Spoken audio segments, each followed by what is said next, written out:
Bonjour à tous. J'aimerais juste commencer par remercier l'association des maladies rares de m'avoir donné l'opportunité de présenter mes résultats aujourd'hui.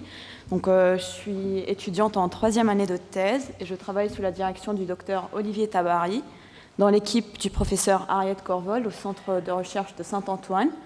Et aujourd'hui, j'aimerais vous présenter le développement d'une nouvelle approche pour traiter l'ensemble des patients atteints de mucoviscidose. Donc, la mucoviscidose, aussi CF pour cystic fibrosis, est une maladie génétique héréditaire rare qui est due à une mutation du gène codant pour la protéine CFTR. Donc, pour faire simple, la protéine CFTR, c'est un canal qui fait passer principalement les ions chlorure. Et chez les patients atteints de mucoviscidose, l'absence ou le dysfonctionnement de ce canal-là va induire une accumulation du mucus qui va mener à des cycles d'infection et d'inflammation. Et donc, tout ça va aboutir à une diminution de la fonction respiratoire et donc parfois au décès des patients. Donc, la mucoviscidose touche 7200 patients en France avec 200 naissances chaque année et environ 70 000 à 100 000 personnes dans le monde, faisant d'elle la maladie génétique la plus fréquente des maladies rares dans la population caucasienne. Donc, la mucoviscidose est dite aussi pathologie multi-organes parce qu'à part les manifestations pulmonaires qui sont la première cause de mortalité et de morbidité, on trouve aussi des manifestations hépatobiliaires, des manifestations pancréatiques et digestives et des manifestations génitales qui se traduisent par des problèmes de fertilité chez les patients hommes. Et donc, pour faire face à ces manifestations, depuis longtemps, les traitements ont été dits symptomatiques. Donc, ils se reposaient surtout sur une prise en charge respiratoire, comme la kinésithérapie et l'oxygénothérapie, comme on voit là avec les photos de la petite patiente blanche, mais aussi sur une prise en charge qui est nutritionnelle, digestive, et enfin avec une transplantation pulmonaire. Donc, tous ces traitements symptomatiques ont permis d'améliorer l'espérance de vie des patients qui est passée de 5 ans dans les années 50 jusqu'à 40 ans jusqu'en 2010. Et aujourd'hui, l'espérance de vie des patients, elle est de 50 ans. Et ceci est dû à des traitements qui ont été récemment mis sur le marché, qui sont des traitements dits curatifs. Donc ces traitements sont proposés par la société Vertex, et ils ciblent surtout la protéine CFTR. Donc les traitements les plus utilisés pour l'instant, c'est Orkambi et Kaftrio.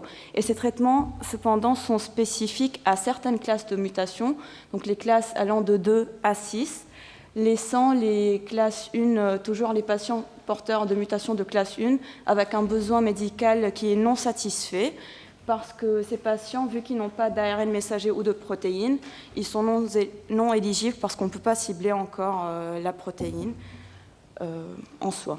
D'où l'intérêt de trouver un traitement alternatif qui soit indépendant des mutations de CFTR. Donc, dans mon labo, on cible la protéine anoctamine 1, aussi connue sous le nom de ANO1 ou TMEM16A. C'est un canal chlorure qui a les mêmes fonctions de CFTR, qui est localisé avec CFTR et donc qui permettrait de compenser le déficit de CFTR.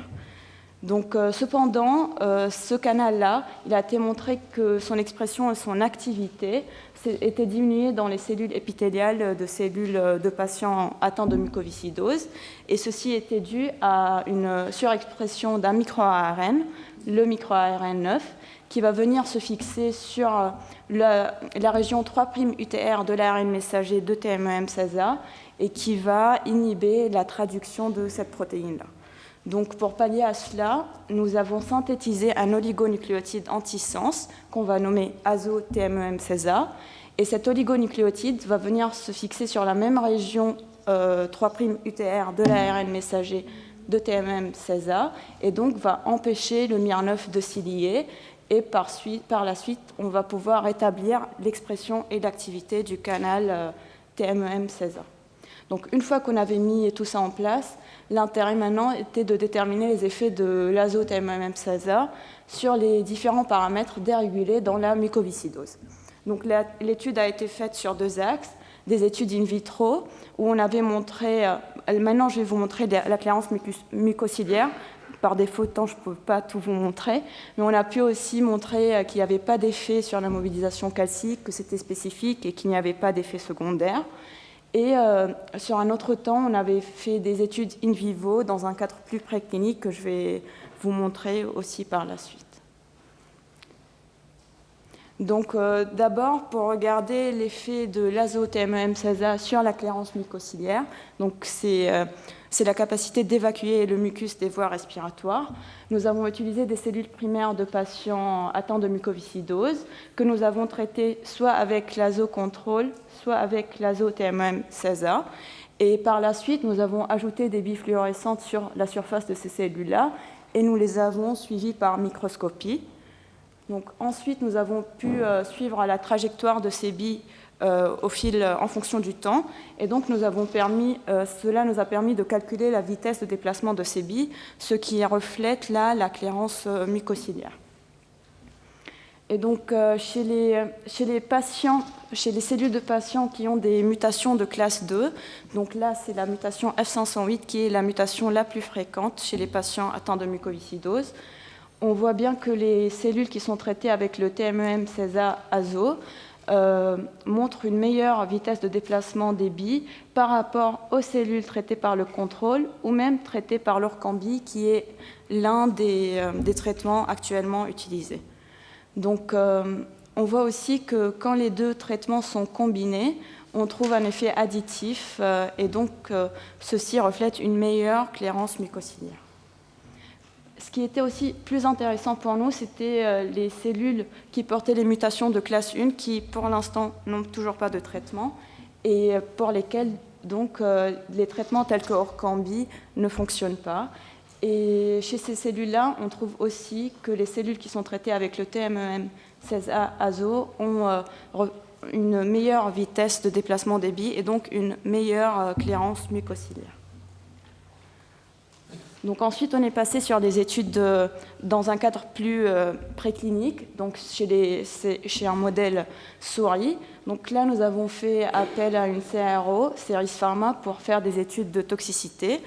On a utilisé un modèle de souris wild type, de souris Black 6 sauvage, et donc nous avons administré à ces souris 50 fois la dose active, et nous avons vu qu'il n'y avait pas d'effet macroscopique, histologique ou même comportemental chez ces souris. Donc notre molécule n'était pas toxique. Ensuite, nous avons voulu déterminer la meilleure voie de biodistribution de l'azo chez des souris. Pour cela, nous avons utilisé des souris nude.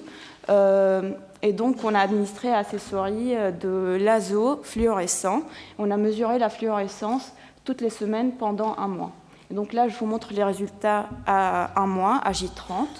Et nous avons trouvé que les résultats, donc on a fait 4 injections, intrapéritonéales, intraveineuses, sous-cutanées et intranasales. On a trouvé que les injections sous-cutanées et intranasales avaient montré une meilleure diffusion de l'azo qui persistait au bout du temps. Mais pour la suite de nos études, nous avons choisi d'adopter l'injection sous-cutanée parce qu'on avait vu qu'il y avait moins d'accumulation au niveau hépatique et rénal de l'oligonucléotide. Donc ensuite, on est passé à un modèle de souris CF, donc souris atteinte de mucoviscidose. Et ce modèle, il a une mutation de classe 2. Il est caractérisé par une obstruction intestinale qui peut devenir létale et donc induire la mort des souriceaux après le sevrage si elle n'est pas traitée par du laxatif. Donc, bien évidemment, nos souris n'ont pas accès à du laxatif. Et comme vous voyez là, les souris traitées uniquement par du contrôle, elles ont une moyenne de vie qui est de 36 jours. Par contre, quand on traite nos souris avec de l'azo-TMEM16A à J11 et J18 avant la période du sevrage et tous les 15 jours après jusqu'à leur décès, on arrive à augmenter la moyenne de survie des souris jusqu'à peu près 200 jours. Et donc, comme on a pu améliorer la survie des souris, nous avons aussi par la suite pu étudier la fertilité parce que, comme chez les hommes atteints de mucoviscidose, ce modèle de souris-là, les mâles, ils ont un problème de fertilité et ne peuvent pas se reproduire. Donc, ce qu'on a remarqué, c'est que quand les souris elles étaient traitées dès leur naissance jusqu'à l'âge adulte, ces souris pouvaient se reproduire et donc ça nous a permis d'avoir plein de portées. Et ce qui était aussi plus intéressant, c'est qu'au niveau de la deuxième génération, qui a eu accès qu'à de l'oligonucléotide contrôle, ces souris-là, elles ont eu une moyenne de survie qui a été augmentée jusqu'à 135 jours par rapport aux souris typiquement contrôle qui ont une moyenne de survie de 36 jours. On pense que cela est dû à un transfert materno-fœtal et donc à l'oligonucléotide qui passe de la mère au fœtus pendant la période de gestation et qui persisterait par la suite. Et donc pour conclure, cette stratégie est indépendante de CFTR et permettra de cibler tous les patients atteints de mucoviscidose indépendamment de la mutation. Et pour cela, pour la suite, nous allons essayer de valider les résultats qu'on a déjà trouvés sur un modèle qui porte les mutations de classe 1. Cette stratégie aussi nous a permis de cibler plusieurs fronts, pas seulement les symptômes pulmonaires qui se traduisent par la clairance mucociliaire, mais aussi les symptômes gastro-intestinaux qui sont considérés comme une priorité top 10 dans la communauté muco. Ainsi, et aussi, ça nous a permis de faire face aux problèmes de fertilité. Donc, finalement, aussi, cette stratégie peut être utilisée avec des modulateurs parce que les cibles et les mécanismes d'action sont complètement différents et comme on a pu voir, les effets peuvent être additifs, ce qui permettrait d'améliorer l'efficacité du traitement pour l'intégralité des patients. Donc finalement, j'aimerais remercier mon équipe. J'aimerais aussi remercier les associations blanches pour vaincre la mucoviscidose et vaincre la mucoviscidose pour leur soutien permanent. Et je voudrais vous remercier pour votre attention.